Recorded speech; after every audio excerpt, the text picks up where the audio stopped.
नमस्कार, मी प्रिया काळे. तरुण भारतच्या न्यूज बुलेटिनमध्ये आपल्या सर्वांचं स्वागत. आता पाहूया ठळक घडामोडी. अंबिगर चौडय्यांचा समाज शैक्षणिक, आर्थिक व सामाजिकरित्या विकसित होऊन समाजाच्या मुख्य प्रवाहात सामील झाला पाहिजे. कोळी समाजाच्या मागणीनुसार अनुसूचित जाती जमातीच्या यादीत या समाजाचा समावेश करण्यासाठी प्रामाणिक प्रयत्न केला जाईल, असे पालकमंत्री सतीश जारकीहोळी यांनी सांगितले. कोळी समाज जिल्हा प्रशासनाच्या वतीने रविवारी सरदार्स हायस्कूल मैदानावर झालेल्या अंबिगर चौडय्या जयंती उत्सव कार्यक्रमात बोलताना सतीश जारकीहोळी पुढे म्हणाले की इतक्या मोठ्या प्रमाणात जयंती उत्सवाचे आयोजन करण्यात आले आहे, याचा आपल्याला आनंद होत आहे. अंबिगर चौडय्या हे संत स्पष्ट वक्ते होते.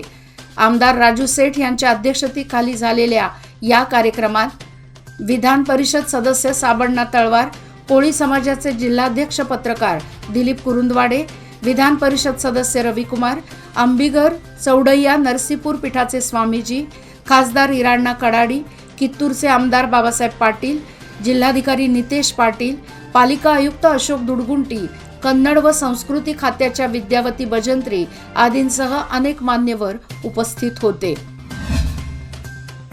प्रत्येकाने पक्षाकडे उमेदवारी मागावी, कोणाला उमेदवारी द्यायची हे पक्ष ठरवेल, असे सांगत पक्षाने आदेश दिल्यास बेळगाव लोकसभेची निवडणूक माझा सुपुत्र मृणाल हेब्बाळकर निश्चित लढवतील, असे महिला व बालकल्याण मंत्री लक्ष्मी हेब्बाळकर यांनी स्पष्ट केले. सरदार मैदानावरील एका कार्यक्रमाप्रसंगी माध्यमांच्या प्रतिनिधींशी त्या बोलत होत्या.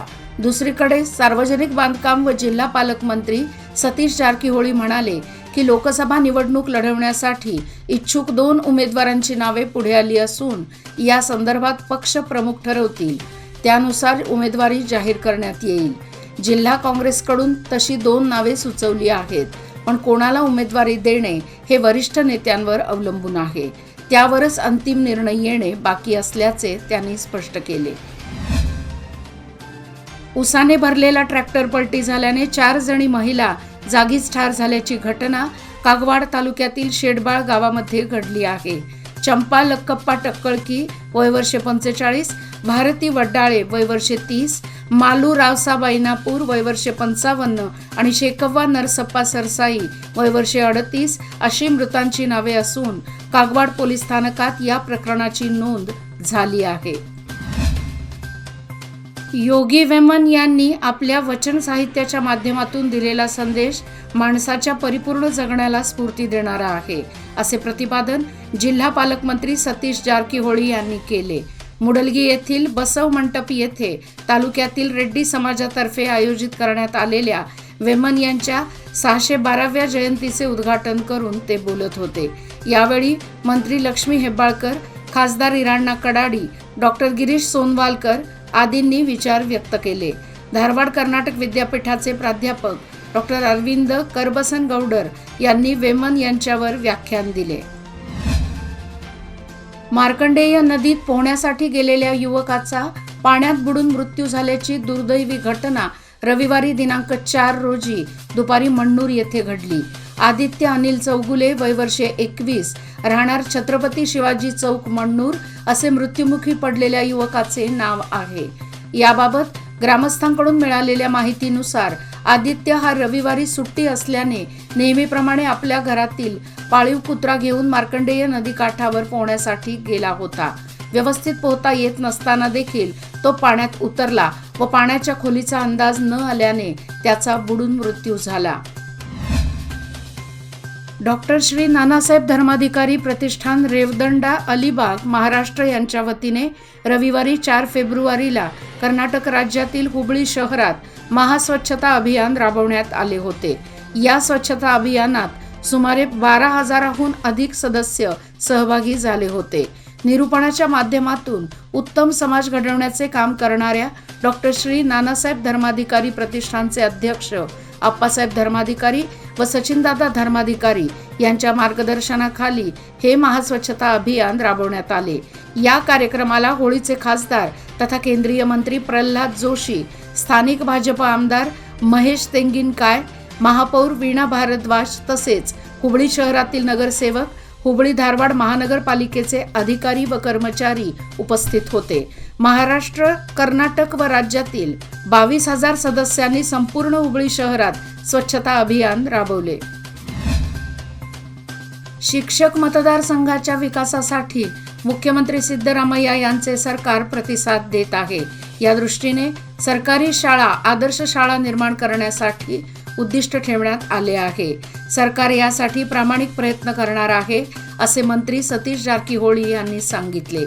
येथील महावीर भवन येथे रविवारी कर्नाटक राज्य पदवीधर प्राथमिक शिक्षक संघ यांच्यातर्फे आयोजित करण्यात आलेल्या राज्यस्तरीय शिक्षक कार्यशाळा आणि महासभेचे उद्घाटन करून ते बोलत होते. स्वयंभू गणेश मंदिर महिला मंडळातर्फे तिळगुळ व हळदी कुंकू कार्यक्रम नुकताच पार पडला.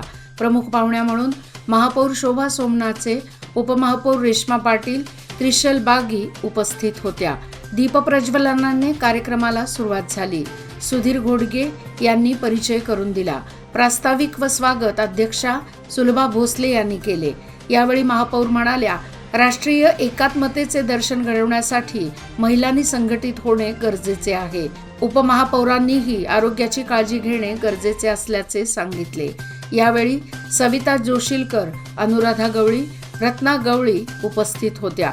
मनीषा जाधव यांनी आभार मानले.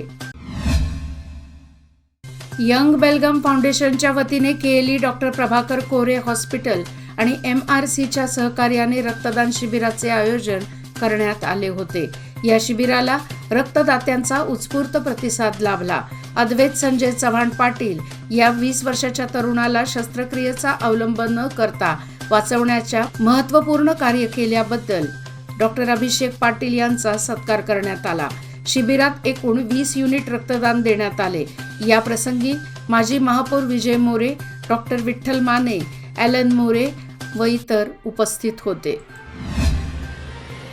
देसूर ग्रामपंचायतीच्या वतीने विशेष 25% अनुदानातून अनुसूचित जाती जमाती वर्गाच्या कुटुंबियांना प्लास्टिकच्या खुर्च्या, बेडशीट व स्टील पीपचे वितरण करण्यात आले. ग्रामपंचायतीच्या अध्यक्षा लक्ष्मी पाटील यांच्या अध्यक्षतेखाली झालेल्या या कार्यक्रमात प्रमुख पाहुणे म्हणून जिल्हा पंचायतीचे माजी सदस्य रमेश गोरल हे उपस्थित होते. या प्रसंगी PDO सुचेता बेनकनहळ्ळी, काशाप्पा कांबळे व इतर उपस्थित होते. खानापूर तालुक्यात 11 गावात मोठ्या प्रमाणात कुंभार समाज वसला असून तो संघटित होणे गरजेचे आहे. त्यासाठी खानापूर तालुका पातळीवर कार्यरत असलेल्या संत गोरा कुंभार समाज विकास मंडळाचा विस्तार होणे गरजेचे असून सभासद संख्या वाढवण्यासाठी प्रत्येक घरात मंडळाची माहिती पोहोचवणे गरजेचे आहे. तरच समाज संघटित होईल. त्यासाठी प्रत्येक गावात वार्षिक सभासद संख्या वाढवण्याचा एकमुखी निर्णय रविवार दिनांक 4 रोजी शिवस्मारक येथे खानापूर तालुका संत गोरा कुंभार समाज विकास मंडळ संचालकांच्या बैठकीत घेण्यात आला. जिल्हा पंचायतीचे मुख्य कार्यकारी अधिकारी राहुल शिंदे यांनी शनिवारी अचानक चिकोडीला भेट देऊन विविध खात्याच्या कार्यालयात भेट दिली. तसेच सार्वजनिक रुग्णालयात कर्मचाऱ्यांची हजेरी व सर्वसामान्यांच्या समस्यांबाबत चौकशी केली. स्वच्छतेबाबत सर्व अधिकाऱ्यांना दक्षता घेण्याबाबत त्यांनी सूचना केल्या. समाजासाठी चिंतन करीत असताना एकमेकाला समजून घेणे ही काळाची गरज आहे. समाज एकसंघ झाला तर प्रगती निश्चितच होते. मराठा समाज संघटित होण्यासाठी प्रत्येकाने अध्यात्म समजून घेणे आवश्यक आहे. समाज एक झाल्याशिवाय संघटन कळून येणार नाही, असे मत श्रीहरी गोसाई मठाचे पीठाधीश व मराठा समाजाचे जगद्गुरू परमपूज्य मंजुनाथ भारती महास्वामीजी यांनी व्यक्त केले. येथील राजकुमार सावंत यांच्या निवासस्थानी आयोजित सकल मराठा समाजाच्या बैठकीत ते बोलत होते. निपाणीत मोकाट जनावरांचा उपद्रव वाढला आहे. त्यामुळे नागरिकांची गैरसोय होऊन तसेच वाहनधारकांनाही त्याचा त्रास जाणवत आहे. अनेक नागरिक व महिलांना या जनावरांनी गंभीर स्वरूपात जखमी केले आहे. त्यामुळे या जनावरांचा नगरपालिकेने तात्काळ बंदोबस्त करावा, अशा मागणीचे निवेदन नॅशनल ह्युमन राईट्स संघटनेच्या वतीने आयुक्त जगदीश हुलगेजी यांना देण्यात आले. सध्या कृष्णा नदीमध्ये 4 TMC पाणी असून येत्या एप्रिल महिन्यापर्यंत पुरेल इतके आहे. उन्हाळ्यामध्ये पाण्याची तीव्र टंचाई भासणार आहे. त्याकरिता सर्व ती व्यवस्था करण्याची जबाबदारी तालुक्यातील सर्व सरकारी अधिकाऱ्यांवर आहे. यात जर हयगय केल्यास त्यांच्यावर कडक कारवाई करण्यात येईल, असा इशारा कागवाडचे आमदार तसेच हुबळी वायव्य विभागाचे KSRTC निगमचे अध्यक्ष राजू कागे यांनी दिला. शनिवारी कागवाड येथील सरकारी विश्रामगृहामध्ये तालुक्यातील विविध विभागातील अधिकाऱ्यांची टास्क फोर्सची बैठक पार पडली. या बैठकीमध्ये आमदार राजू कागे यांनी मार्गदर्शन केले. याचबरोबर आजचे बातमीपत्र इथेच संपले. अधिक माहिती आणि ताज्या घडामोडी करता पाहत रहा तरुण भारत न्यूज चॅनल. तसेच आमच्या चॅनलला लाईक, शेअर आणि सबस्क्राईब करायला विसरू नका. आणि विश्वासार्ह बातम्यासाठी दररोज वाचा दैनिक तरुण भारत. धन्यवाद.